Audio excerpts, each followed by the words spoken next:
नमस्कार, दिन भर की बड़ी खबरों में आपका स्वागत है। मैं हूं अस्मिता।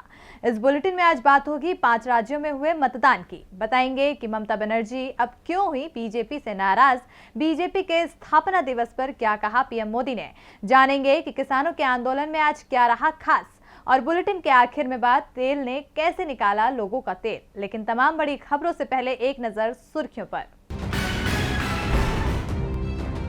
कैप्टन अमरिंदर सिंह और नवजोत सिंह सिद्धू के बीच तल्खी बरकरार, मंत्रिमंडल में वापसी लटकी। कांग्रेस छोड़ केजरीवाल के साथ जा सकते हैं सिद्धू के आप में आने की खबर से नाराज भगवंत मान। उत्तराखंड के विधानसभा चुनाव को देखते हुए बीजेपी का बड़ा फैसला, निगमों के अध्यक्ष पद पर नहीं होंगी नई नियुक्तियां। उत्तराखंड में 2022 में होना है विधानसभा चुनाव। मोदी सरकार ने शीर्ष नौकरशाही में किया फेरबदल, तरुण बजाज को किया राजस्व सचिव नियुक्त। मंत्रिमंडल की नियुक्ति समिति ने बजाज के नाम को दी मंजूरी। महाराष्ट्र सरकार ने खटखटाया सुप्रीम कोर्ट का दरवाजा, परमवीर सिंह की चिट्ठी में उठाई बातों पर हाईकोर्ट ने दिए हैं सीबीआई जांच के आदेश। हाईकोर्ट के आदेश को महाराष्ट्र सरकार ने दी सुप्रीम कोर्ट में चुनौती। बढ़त के साथ बंद हुआ शेयर बाजार, सेंसेक्स 42 अंकों की बढ़त के साथ 49,201 के स्तर पर हुआ बंद। निफ्टी 45 अंकों की बढ़त के साथ 14,683 के स्तर पर हुआ बंद। सुर्खियों के बाद बात आज की बड़ी खबर की। 5 राज्यों में पश्चिम बंगाल, असम, तमिलनाडु, केरल और पुडुचेरी में विधानसभा चुनाव के लिए आज शांतिपूर्ण तरीके से वोटिंग हुई।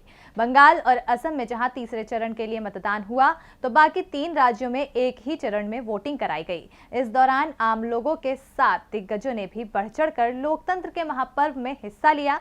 हालांकि इस दौरान कई जगहों पर हंगामे से लेकर ईवीएम खराब होने की खबरें भी सामने आई। तो सुबह से लेकर वोटिंग संपन्न होने तक कैसा रहा चुनावी हाल, देखिए इस रिपोर्ट में। मतदान केंद्रों में लोगों की लंबी लंबी कतारें, मतदाताओं का उत्साह और भारी मतदान की खबर से राजनीतिक दलों की धड़कनें बढ़ रही हैं। आज 5 राज्यों में भारी मतदान हुआ। पुडुचेरी, असम, पश्चिम बंगाल में तो मतदान 80% से ऊपर निकल गया। केरल, तमिलनाडु में भी जबरदस्त मतदान हुआ। तमिलनाडु में सभी 234 सीटों पर आज वोट डाले गए और यहाँ लगभग 67% मतदान हुआ। तमिलनाडु में सत्ताधारी AIADMK गठबंधन और DMK गठबंधन के बीच कड़ा मुकाबला माना जा रहा है। केरल में इस बार पहले की तुलना में मतदान कुछ कम हुआ। यहाँ 140 सीटों पर लगभग 75% वोटिंग हुई। आमतौर पर केरल में 80% से ज्यादा मतदान होता रहा है। केरल में मुख्य मुकाबला P. विजयन के नेतृत्व वाली LDF और कांग्रेस के नेतृत्व वाली UDF के बीच माना जा रहा है। पुडुचेरी की सभी 30 सीटों पर 81% वोटिंग की खबर है। असम में तीसरे चरण में आज 40 सीटों पर मतदान हुआ और पहले 2 चरणों की तुलना में आज ज्यादा वोटिंग देखने को मिली। असम में लगभग 83% वोटिंग हुई। बंगाल में भी तीसरे चरण के लिए 31 सीटों पर वोट डाले गए और शाम 6:30 बजे यहां 81% वोटिंग हो चुकी थी।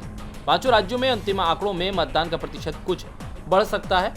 सभी जगह वोटिंग शांतिपूर्ण रही। फिर पश्चिम बंगाल से ही कुछ छुटपुट खबरें सामने आई। टीएमसी और बीजेपी की ओर से आरोप लगाया गया है कि उनके कार्यकर्ताओं को वोट डालने से रोकने की कोशिश की गई।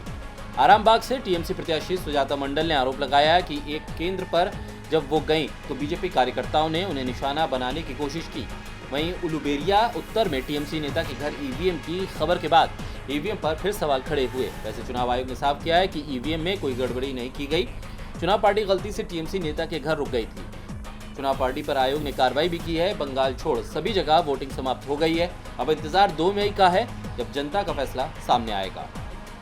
5 राज्यों में से 4 राज्यों में मतदान का काम पूरा हो गया है। सिर्फ बंगाल में अभी 5 चरणों की वोटिंग बची हुई है और सबसे ज्यादा निगाहें भी बंगाल पर हैं, जहां आज 31 सीटों पर वोटिंग हुई थी। तीसरे चरण के मतदान के साथ ही राज्य में राजनीतिक दलों की ओर से एक दूसरे पर उंगली उठाने का दौर तेज हो गया है।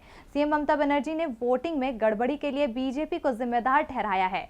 तो क्या कुछ कहा है ममता बनर्जी ने, देखिए इस रिपोर्ट में।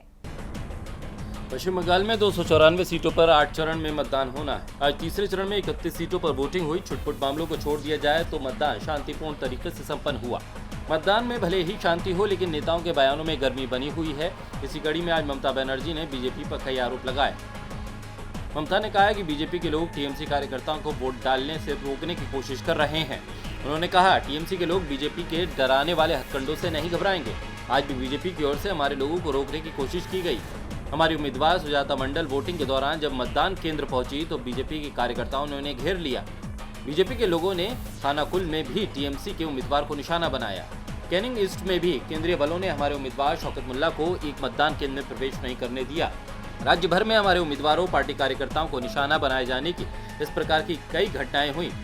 आज हमने 100 से ज्यादा शिकायतें निर्वाचन आयोग को की हैं, लेकिन इसका कोई लाभ नहीं हुआ। बीजेपी की रैली में लोग आ नहीं रहे हैं, इसलिए इस तरह की कोशिश हो रही है।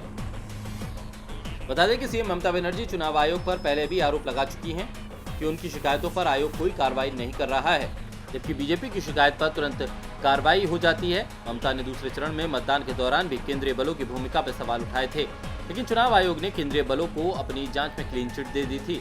दूसरी ओर बीजेपी ने आरोप लगाया है कि टीएमसी के कार्यकर्ता कई जगह बीजेपी समर्थकों को वोट डालने से रोक रहे हैं।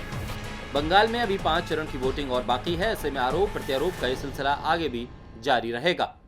ममता बनर्जी ने चुनाव आयोग और बीजेपी दोनों को ही घेरा। वैसे बीजेपी कई मामलों में घिरी हुई है, चाहे नागरिकता कानून का मामला हो या फिर कृषि कानून का। इसका विरोध पूरे देश में हो रहा है, लेकिन पीएम इन कानूनों को देश के हित में करार दे रहे हैं। आज बीजेपी का स्थापना दिवस था और पीएम ने एक बार फिर विपक्ष पर तंज कसते हुए अपनी सरकार की उपलब्धियां गिनाई। तो क्या कहा पीएम ने, देखिए इस रिपोर्ट में। 1980 में आज ही के दिन भारतीय जनता पार्टी की स्थापना हुई थी। जल्द ही ये राष्ट्रीय पार्टी बन गई। 1984 में लोकसभा चुनाव में बीजेपी को सिर्फ 2 सीटें मिली थीं, लेकिन 2014 में बीजेपी ने अपने दम पर केंद्र में सत्ता बना ली। इससे पहले भी बीजेपी को केंद्र में 3 बार सरकार बनाने का मौका मिला। अटल बिहारी वाजपेयी के नेतृत्व में 1996 में 13 दिन के लिए सरकार बनाई गई। 1998 से 2004 तक केंद्र में बीजेपी की सरकार रही। 2014 में नरेंद्र मोदी के नेतृत्व में केंद्र में एनडीए की सरकार रही। सरकार भले ही एनडीए की हो, लेकिन अकेले बीजेपी को ही 2014 और 2019 के लोकसभा चुनाव में स्पष्ट बहुमत प्राप्त हुआ। 2014 में देश की 543 सीटों में से बीजेपी को 282 और 2019 में 303 सीटों पर जीत मिली। पार्टी के स्थापना दिवस पर प्रधानमंत्री मोदी ने आज बीजेपी के कार्यकर्ताओं को संबोधित किया। प्रधानमंत्री ने अपने संबोधन में कृषि कानून और नागरिकता कानून को देश हित में बताया। इसके साथ ही अपने विरोधियों पर प्रधानमंत्री ने तंज कसते हुए कहा कि केरल, बंगाल में हमारे कार्यकर्ताओं को निशाना बनाया जाता है। वंशवाद और परिवारवाद का क्या हाल हुआ है, ये नया भारत देख रहा है। स्थानीय पार्टियां भी एक परिवार और कुछ लोगों की पार्टी बनकर रह गई हैं। ऐसी पार्टियों ने नकली सेकुलरिज्म का नकाब पहना हुआ था, वो उतर गया।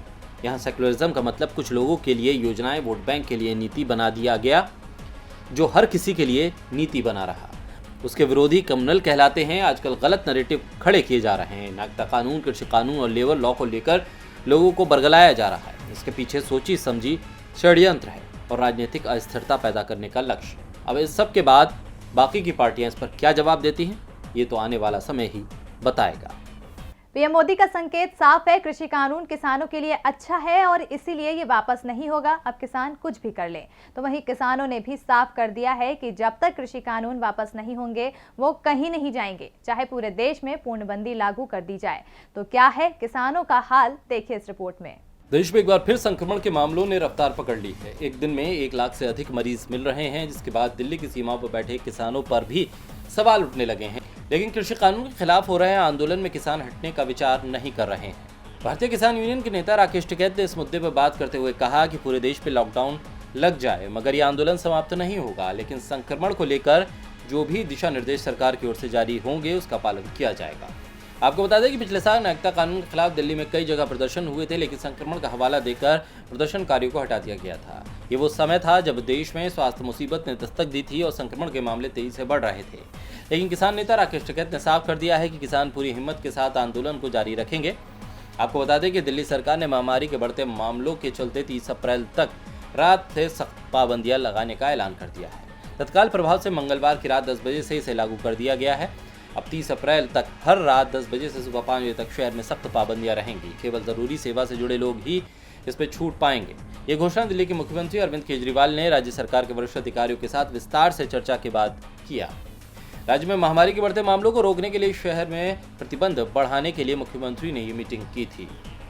कृषि कानून को लेकर मामला फंस गया है। न सरकार झुक रही है, ना ही किसान। मामला सुप्रीम कोर्ट तक पहुंच चुका है। अब देखना है सुप्रीम कोर्ट इस कानून को बदलेगा या फिर संशोधन के आदेश देगा। वैसे बदलाव सुप्रीम कोर्ट में भी दिखने वाला है। 23 अप्रैल को CJI S A Bobde retire हो रहे हैं। ऐसे में सभी ये जानने को उत्सुक थे कि अब उनकी जगह देश का नया सीजेआई कौन बनेगा, और इस बीच अब अगले सीजेआई के नाम पर राष्ट्रपति की मुहर लग चुकी है। तो कौन होगा देश का अगला मुख्य न्यायाधीश, देखिए इस रिपोर्ट में। चीफ जस्टिस शरद अरविंद बोबडे के रिटायर होने में 1 महीने से भी कम समय बचा है। ऐसे में केंद्रीय कानून मंत्री रविशंकर प्रसाद ने रिटायर होने जा रहे जस्टिस बोबडे को हाल ही में एक पत्र भेजकर नए सीजेआई के नाम की सिफारिश करने को कहा था।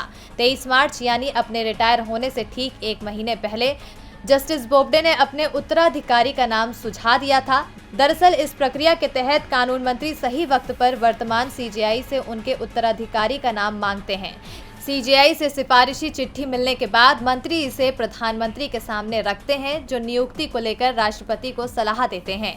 इसी के मद्देनजर 23 मार्च को सीजेआई ने केंद्र सरकार से जस्टिस रमन्ना के नाम की सिफारिश की थी, जिसके बाद केंद्र ने राष्ट्रपति को उनका नाम दिया और अब राष्ट्रपति रामनाथ कोविंद ने उनकी नियुक्ति को मंजूरी दे दी है। अब जस्टिस रमन्ना भारत के 48वें मुख्य न्यायाधीश होंगे। जस्टिस रमन्ना का कार्यकाल 26 अगस्त 2022 तक है। वो आंध्र प्रदेश हाई कोर्ट के पहले ऐसे जज होंगे जो सीजेआई बनेंगे। तेलुगु भाषियों की बात करें तो वो दूसरे होंगे। उनसे पहले के सुब्बा राव भी चीफ जस्टिस रह चुके हैं। 27 अगस्त 1957 को जन्मे जस्टिस रमन्ना सुप्रीम कोर्ट में सीजेआई बोबडे के बाद सबसे सीनियर हैं। 10 फरवरी 1983 को उन्होंने एक वकील के तौर पर अपना नामांकन कराया था और आंध्र प्रदेश हाई कोर्ट में प्रैक्टिस शुरू की। उनको 27 जून 2000 को आंध्र प्रदेश हाई कोर्ट का परमानेंट जज बनाया गया था। 2 सितंबर 2013 को उन्हें दिल्ली हाई कोर्ट का चीफ जस्टिस बनाया गया और 17 फरवरी 2014 को वो सुप्रीम कोर्ट में जज बने थे।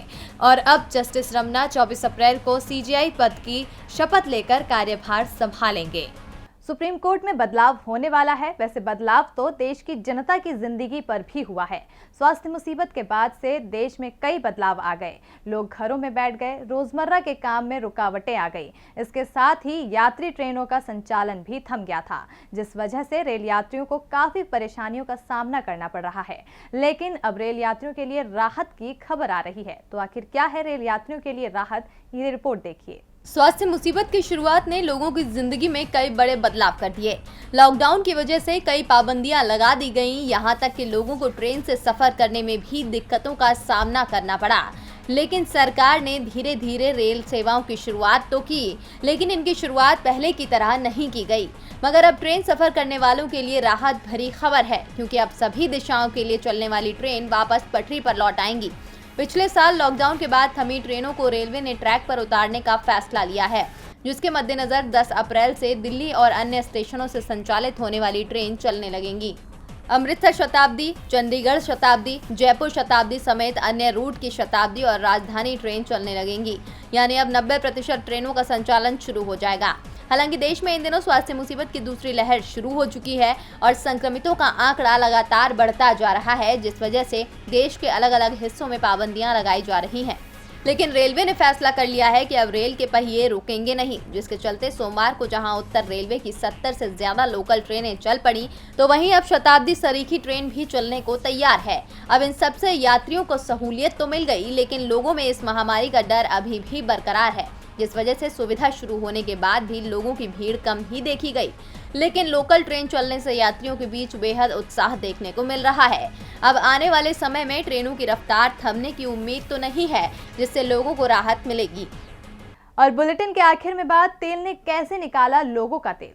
तेल की बेइंतहा बढ़ती कीमतों ने लोगों का ही तेल निकाल दिया है। लंबे वक्त से दाम कम होने का नाम नहीं ले रहे हैं, जिससे लोगों का दम निकलता जा रहा है। इस महंगाई के बावजूद सरकार मानने को ही तैयार नहीं है। उल्टा वो तो दावा करती है कि हमने लोगों को राहत दी है, लेकिन आंकड़े बताते हैं कि वो राहत लोगों का मखौल उड़ाने जैसी है।